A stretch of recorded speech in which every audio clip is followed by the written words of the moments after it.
Iran की ओर से जब्त किए गए इजरायली मालवाहक जहाज पर एक बड़ा अपडेट सामने आया है। ईरान ने यूएई से भारत आ रहे जहाज एमएससी एरिस पर कब्जा कर लिया था।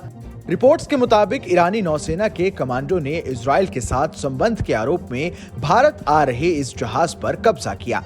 इस जहाज पर 17 भारतीयों के सवार होने की खबर भी सामने आई थी। ऐसे में इस जहाज पर भारत सरकार की कड़ी नजर है। इसी बीच अब इन भारतीयों की वापसी को लेकर बड़ी कामयाबी मिलती दिख रही है। दरअसल तेहरान की ओर से कहा गया है कि वो भारतीय प्रतिनिधियों को जल्द ही भारतीय चालक दल से मिलने की इजाजत देगा। ये आश्वासन विदेश मंत्री एस जयशंकर और ईरानी विदेश मंत्री अमीर अब्दुल्लाहियन के बीच बातचीत के बाद मिला है।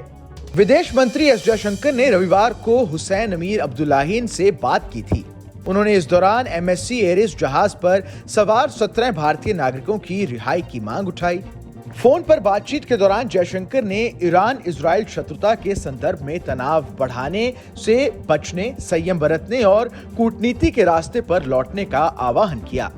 इस बातचीत के बाद एस जयशंकर ने एक्स पर कहा, आज शाम ईरानी विदेश मंत्री से बात हुई।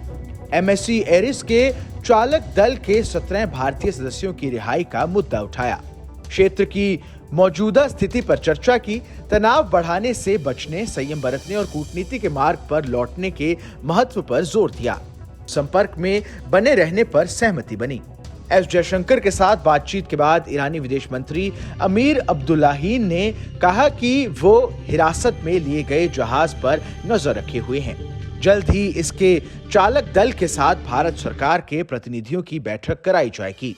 1 अप्रैल को दमिश्क में ईरान के वाणिज्य दूतावास पर संदिग्ध इजरायली हवाई हमला हुआ था। इसमें 2 जनरल सहित ईरान के रेवोल्यूशनरी गार्ड्स के 7 कर्मियों की मौत हो गई थी। इस घटना के जवाब में तेहरान ने शनिवार देर रात इजरायल पर सैकड़ों ड्रोन और मिसाइल दागी। भारत ने इस घटनाक्रम पर चिंता जताते हुए तत्काल तनाव कम करने की अपील भी की। भारत ने कहा कि क्षेत्र में उसके दूतावास भारतीय समुदाय के साथ संपर्क में हैं। विदेश मंत्रालय ने कहा कि हम इजरायल और ईरान के बीच बढ़ती शत्रुता से बहुत चिंतित हैं। इससे क्षेत्र में शांति और सुरक्षा को खतरा है। इस खबर में बस इतना ही।